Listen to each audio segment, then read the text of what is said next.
Oke, saya akan mempraktekkan bagaimana cara melakukan analisis regresi linier ganda menggunakan SPSS. Saya mengambil contoh misalnya, penelitian terhadap mahasiswa Unusia ingin mengetahui apakah terdapat hubungan antara keaktifan organisasi ekstrakurikuler atau UKM dan kemandirian belajar mahasiswa terhadap tingkat intelijensi mahasiswa Fakultas Agama Islam. Nah, untuk keperluan tersebut, peneliti ini memberikan kuesioner kepada 10 mahasiswa sebagai responden yang berisi 10 pertanyaan per variabel.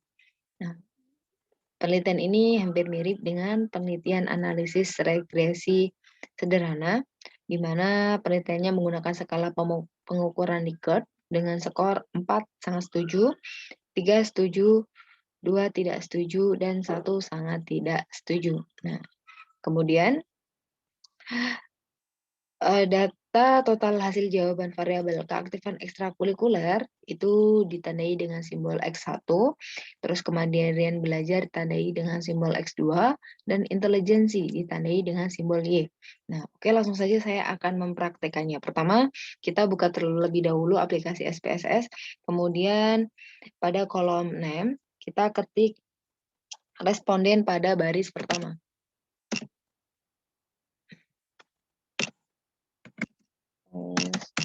Responden, nah kemudian pada baris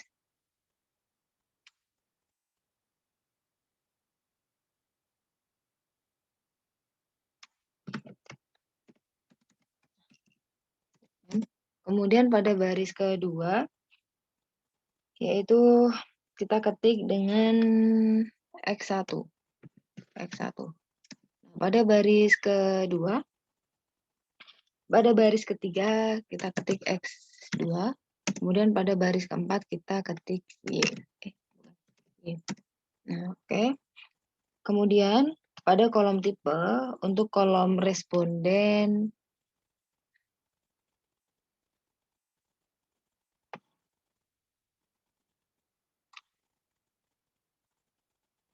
ubah menjadi string. Oke, kemudian untuk yang lain tetap. Kemudian pada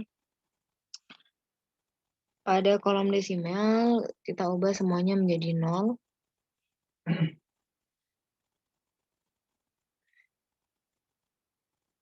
Selanjutnya pada kolom label, baris pertama kita kosongkan, kemudian pada baris kedua kita ketik ke efek ke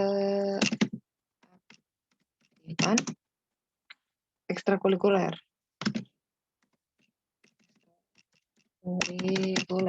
Kemudian pada baris ketiga kita ketik kemandirian belajar.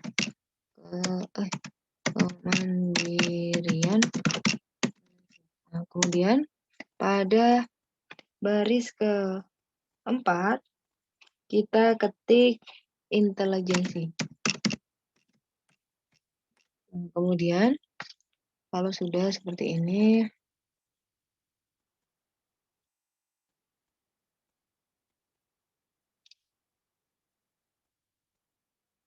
ini teman-teman. Oke, kemudian kalau sudah pada kolom measure baris pertama nominal, baris ke-2 sampai ke-4 yaitu scale. Nah, oke, ini saya center aja ya. Nggak berpengaruh sebenarnya kalau yang ini.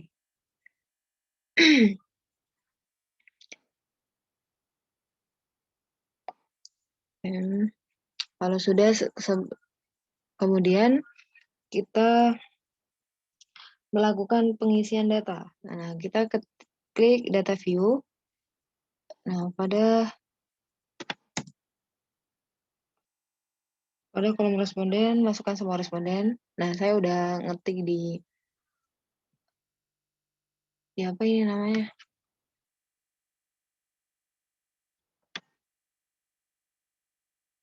Di Excel tinggal saya kopas. Oke, karena respondennya ada 10. Jadi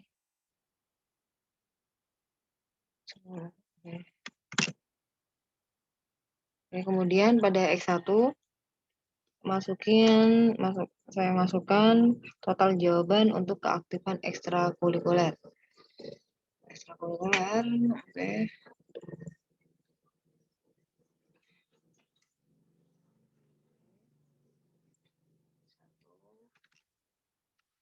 Kemudian pada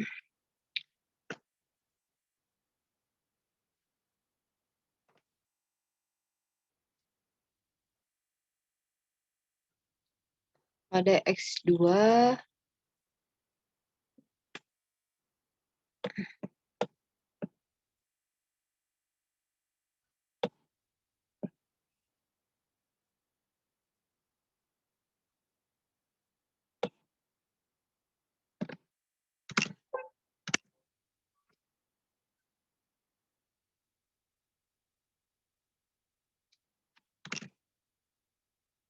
masuk. Nah, kemudian pada Y atau intelijensi saya masukkan angkanya.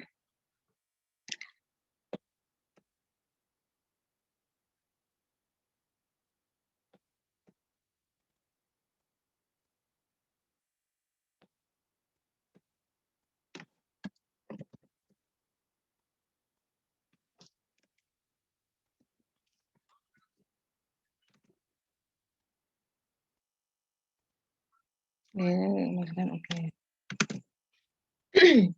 Terkait data atau angka-angkanya ini tinggal menyesuaikan saja ketika kita ingin melakukan penelitian itu. Nah, kemudian jika sudah seperti ini, selanjutnya yaitu pengolahan data. Nah, kita klik analyze, terus pilih klik analyze, klik regression linear. Nah, kemudian masukkan keaktifan ekstrakurikuler atau X pada ke independen. Kemudian masukkan juga kemandirian belajar ke independen. Nah, kemudian masukkan intelijensi atau Y ke dependen. Nah, oke, selanjutnya yaitu klik statistik. Klik statistik. Maka akan muncul kotak dialog linear regression statistik. Nah, terus pada regression coefficient, kita checklist yang estimate, terus modal fit R, modal fit, terus checklist R squared change, terus checklist deskriptif. Nah, selanjutnya klik continue.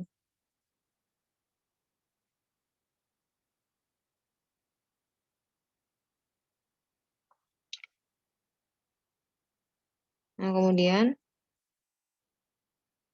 klik plot. Masukkan subresit ini ke kotak Y. Terus dan zepret ke kotak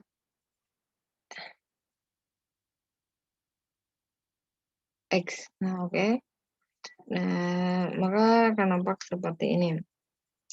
Nah, kemudian klik next. Klik next. Nah, oke, lanjut lagi. Kemudian klik zepret, masukkan ke kotak Y dan dependen ke kotak X. Oke. Terus kita checklist yang histogram sama normal probability plot. Jika sudah selesai, kemudian klik continue. Oke. Nah, oke, kemudian klik continue. Sehingga akan muncul kotak dialog linear regression sebagai berikut. Nah, kemudian klik save. Nah, klik save ini pada predicted value, kita checklist unstandardized. Kemudian dan prediction interval, kita checklist min sama individual. Kemudian klik continue.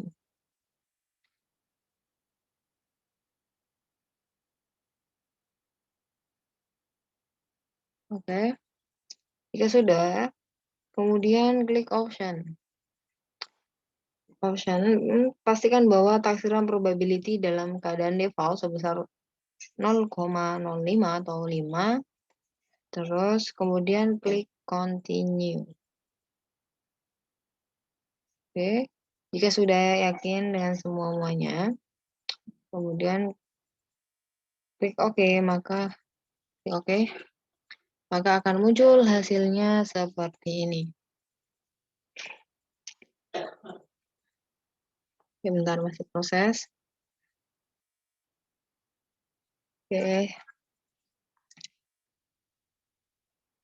Hasil outputnya dari analisis regresi linier ganda itu bahwa oke, bisa disamakan dulu, mungkin teman-teman ada yang punya referensi gitu. Oke.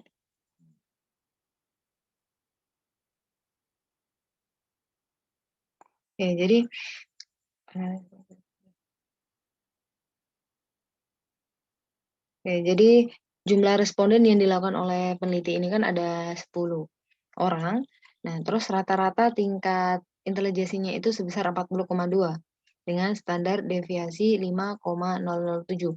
Artinya, jika dihubungkan dengan rata-rata tingkat intelijensi sebesar 40,2 per orang, maka tingkat intelijensi akan berkisar antara 40,2 ya kurang lebih 5,07 tingkat dengan tingkat keaktifan ekstrakurikuler rata-rata 3,19 dan tingkat kemandirian belajar rata-rata 33,6. Nah, kemudian korelasinya itu secara parsial antara variabel keaktifan ekstrakurikuler atau X1 dan intelijensi atau Y diperoleh nilai sebesar R itu 0,938. Nah, hal ini menunjukkan adanya hubungan positif atau searah yang kuat antara X1 dan Y. X1 dan Y itu, nah, antara keaktifan ekstrakurikuler dengan intelijensi itu memiliki hubungan yang kuat. Nah, kemudian korelasi secara parsial antara variabel kemandirian belajar atau X2 dengan tingkat intelijensi itu R sama dengan 0,939. Nah, ini menunjukkan adanya hubungan positif atau searah yang kuat antara X2 dan Y.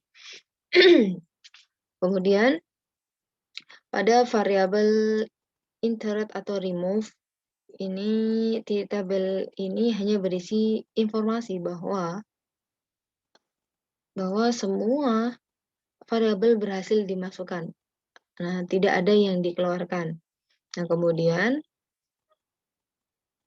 pada model summary ini korelasi atau R secara simultan antara variabel keaktifan ekstrakurikuler atau X1 dan kemandirian belajar S2 terhadap tingkat intelijensi atau Y diperoleh nilai sebesar R sama dengan 0,968 R.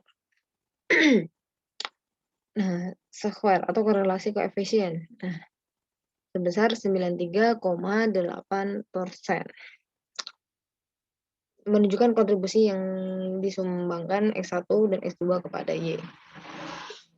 Oke, kemudian pada ANOVA ini perbandingan F hitung dan F tabel serta SIG dan koefisien F hitung sama dengan 2,58, F tabel sama dengan 4,74. Maka HO ditolak dan HA diterima. HO ditolak dan HA diterima. Nah, kemudian Nah, kemudian Sik sama dengan 0,0 kurang dari koefisien sama dengan 0,05, maka HO ditolak dan HA diterima. Nah, kemudian pada koefisien. Nah, model persamaan. Koefisien ini model persamaan regresi untuk memperkirakan tingkat intelijensi atau Y yang dipengaruhi keaktifan ekstrakurikuler. X adalah Y sama dengan 9,072 tambah 4, ditambah 0,457 X1 plus 0,493 X2. Nah, jika seorang siswa tidak aktif di ekstrakurikuler dan tidak belajar mandiri, dan X sama dengan 0, maka diperkirakan tingkat intelijensinya itu hanya sebesar 9,072. Sedangkan jika tingkat keaktifan ekstrakurikuler dan kemandirian belajar bertambah 1 poin, X1 dan X2 sama dengan 5, maka tingkat intelijensinya akan naik menjadi Y sama dengan 9,072 ditambah 0,457 X1 ditambah 0,493 X2. Nah, sama dengan 13,912. Oke, selanjutnya yaitu koefisien regresi sebesar 0,457 dan 0,493. Nah, ini menunjukkan besaran penambahan tingkat intelijensi untuk setiap penambahan poin jawaban keaktifan ekstrakurikuler dan kemandirian belajar. Oke. Mantap. Nah, pada bagian ini tabel residual statistik ini mengemukakan ringkasan dari predicted value atau nilai yang berisi nilai minimum, nilai maksimum, mean, standard deviation, dan N. Oke, kemudian gambar histogramnya bisa dilihat, itu grafiknya seperti ini. Grafiknya itu seperti ini. Dependent variable atau intelligence. Nah, hasil dari normal probability plot ini menunjukkan penyebaran dari data-data yang ada pada variabel menggunakan garis regresi. Sebab titik terletak mendekati atau sekitar garis lurus. Oke, sudah. Oke. Sudah selesai. Semoga bermanfaat. Ini hanya contoh aja ya. Kalau mungkin ada koreksi atau salah, bisa komen di channel YouTube saya. Terima kasih.